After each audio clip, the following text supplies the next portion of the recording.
Inside the table.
So this is where things are already gotten in New York. Mondami's been in office since January. It's not even March. And we have our heroes, our first responders, our champions. The only people in New York City that you can call that might be the difference between life and death.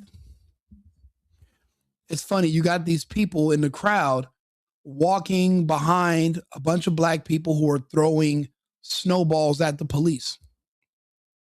But when those same black people turn around and mug you and beat you and rob you and pull guns on you, who are you going to call? See, what this is not just degradation, it's demoralization. They're not just defunding the police. They're creating a rift. These are our public safety officers. There's no one else you're going to be able to call. This is how you get to a scenario like the movie Escape from New York. You ever watch those dystopian movies, ever wonder what happened to the police? Well, they're still there, but there's just no reason for them to show up. The public, providing safety for the public, once the public turns on you like this and they disrespect your profession and they demoralize you and minimize the fact that you're working a job where your main job is to protect them, and they are so fucking stupid that they will risk turning against you to be a part of a mob, the police are just not going to start showing up anymore. When there's a 5 to 10 minute span, when someone broke into your house before they can find you hiding in a closet, remember how they used to have emergency services? Depending on the sound of your voice over the phone in the neighborhood you live in, no one's coming anymore. See, these officers, the reason they're walking away like this with their heads down and they're just basically being ran off the scene, they're armed, but they can't use their weapons and they can't defend themselves because if they do, the mob is going to call them racist. Then their DEI hired chief and captain are going to call them in for a board meeting, internal affairs, and that $160,000 a year cushy police job, they're going to lose it just for defending themselves and arresting someone who's black, or arresting someone who may be a minority, or maybe someone who's gay. With this, and this is all by Mondami's doing. This is why I told people New York's going to be a different place pretty soon. Feminism is going to be a thing of the past. The women who are not in a position to leave the city are going to be begging for a man's kitchen to become a part of, because there will be no other protection for her. See, nowadays, men and women don't even need to live together anymore because women don't feel like they need men. Because you used to just be able to call the police for the last 30 years and boom, a man shows up to protect you with the gun. But you have to wait for him to get there. What happens when the men with guns no longer show up and you lose your false sense of security? These officers are thinking about their bank accounts, are thinking about their rent, their mortgage, their responsibilities, and that's why they are allowing this to happen. But the rest of the force is going to see this video. Officers in other jurisdictions around the country are going to see this video. They're not blind. We can all see what the makeup of the crowd looks like. We all know who the enemy is. Who is the enemy of the police? Who are the enemy of the people? Who's 60% of all the violent crimes? And you have the nerve to be marching behind the same people that are likely going to be the ones responsible for your death in the next couple of months. You're a fucking idiot. This is just, it's disturbing.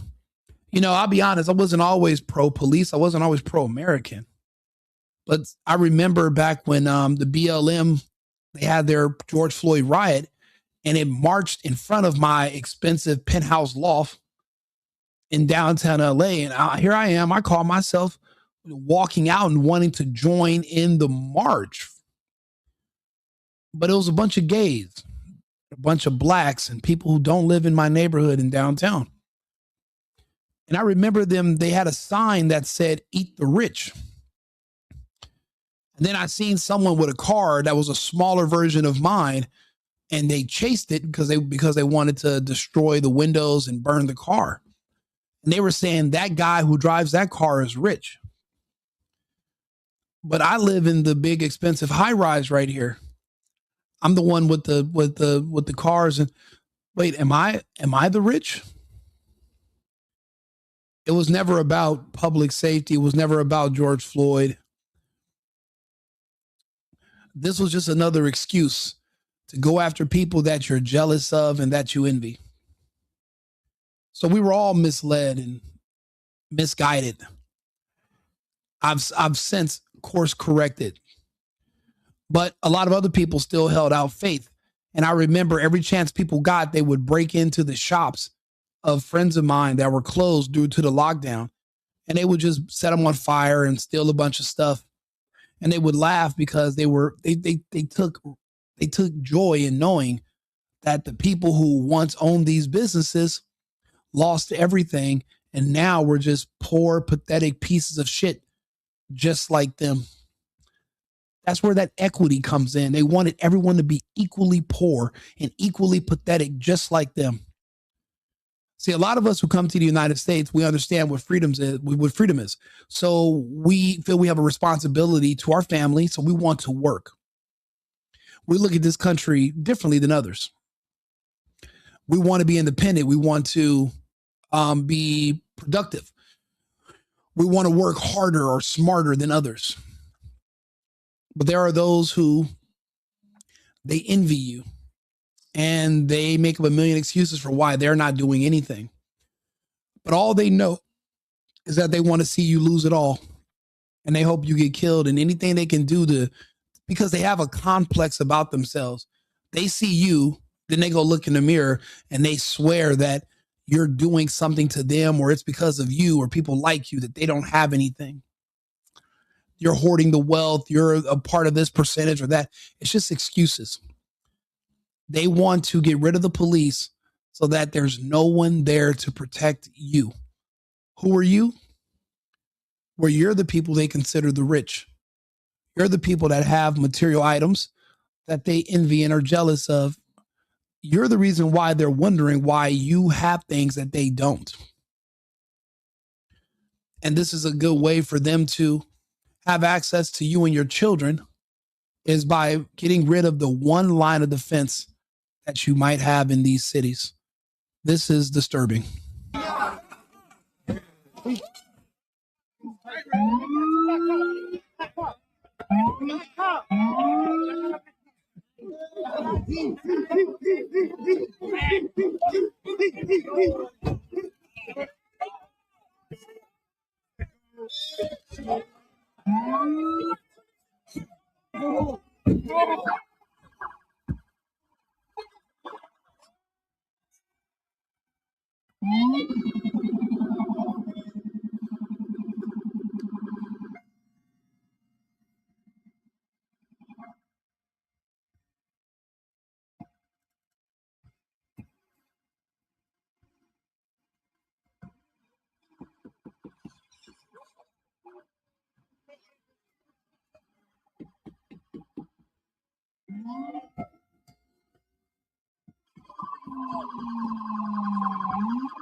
This is so embarrassing and humiliating.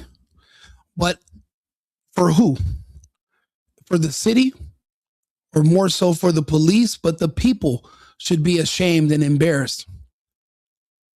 I hate to say that they voted for this, because the people who voted for Mandami, they're not even Americans. A lot of the people that voted for him are foreigners who live in New York now. This is an organized takeover. They are literally destroying law enforcement, and everything. Our complete foundation is being removed brick by brick strategically. There's no leadership that's coming out and speaking out against this. The leadership is against law enforcement. Mandami is a plant. This is literally a coordinated destruction of the city. I'm just wondering which state is next. I mean, you got a DEI hire, Brandon Johnson in Chicago. That's already being destroyed. Even the local team, even the stadium is gone now. They're moving to Indiana. Los Angeles, Karen Bass. And now that I'm thinking about it, all of these cities where they have mayors or governors that are blacks or somebody who's ethnic, they're all failing. All of them are being destroyed, literally being turned to rubble in their own footprint. But I'm not supposed to notice that all these blacks or ethnic people who have their ulterior motives, since they hate this country and what it stands for, they consider the country racist and oppressive, but they won't leave. And then they take over, and then corruption follows.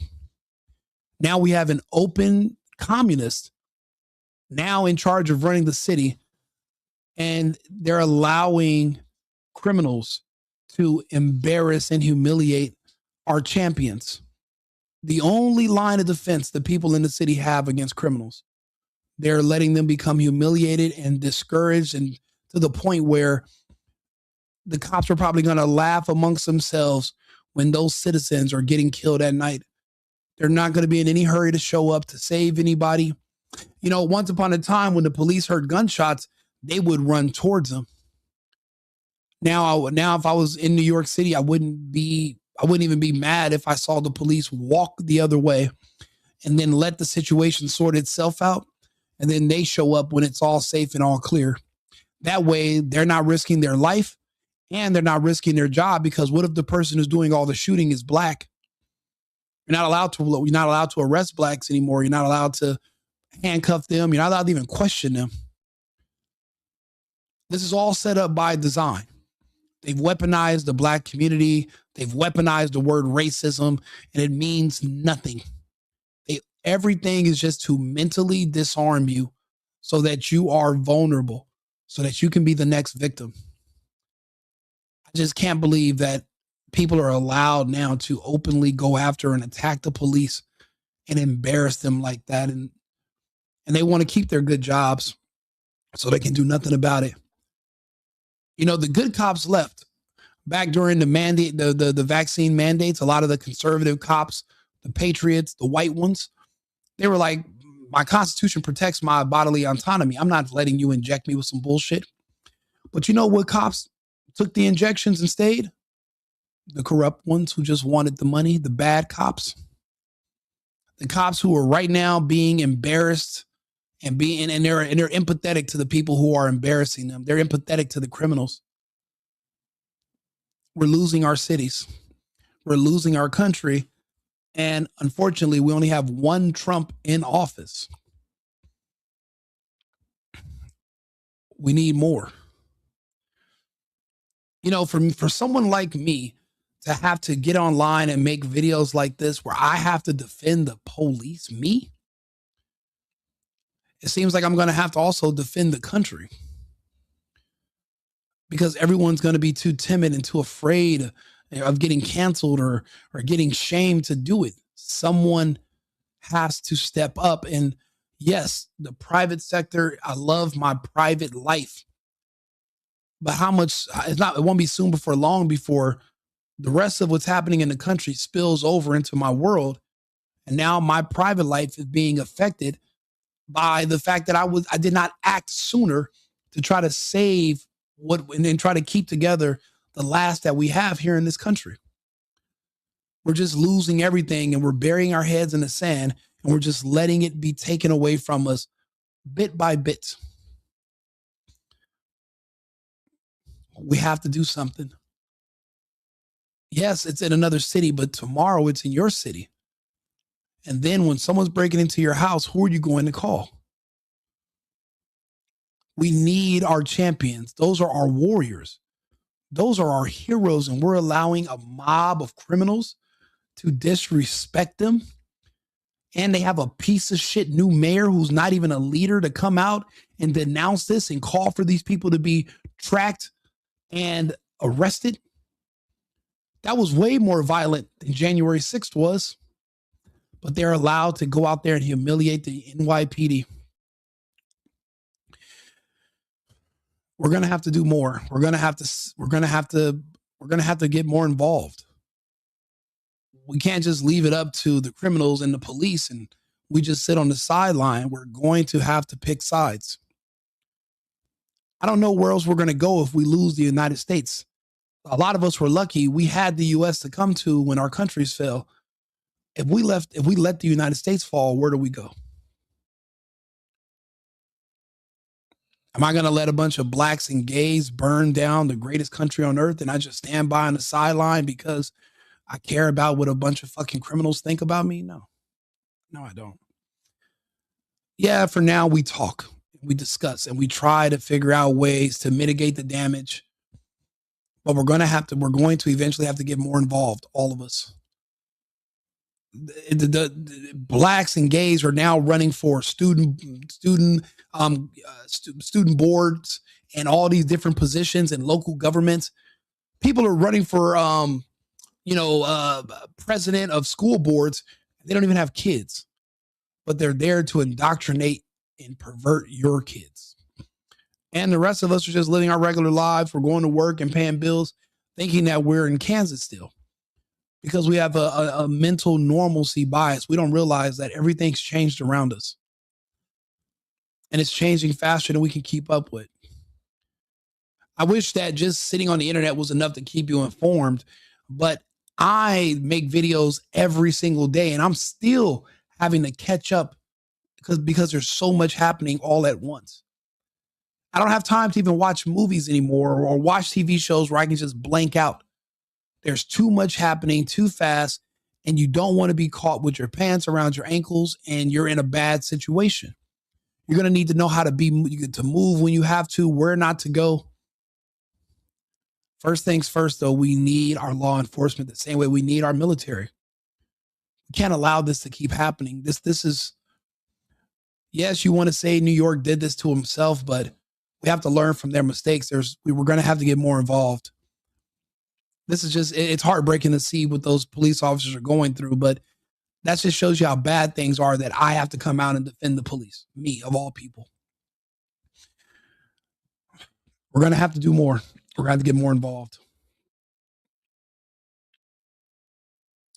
Do me a favor, like and subscribe, share the video, subscribe to the channel. I'll be back on live in about 20 minutes with another topic. Remember, it's America first and America only. I've been needing to find a new apartment, which has not been easy with credit as bad as mine. Luckily, I found cosigning.com. They connected me with a cosigner who helped me get my dream apartment for me and my dog. I just paid a small fee and was able to move in fast. Get the cosigner you need for the apartment you want. Check out cosigning.com today.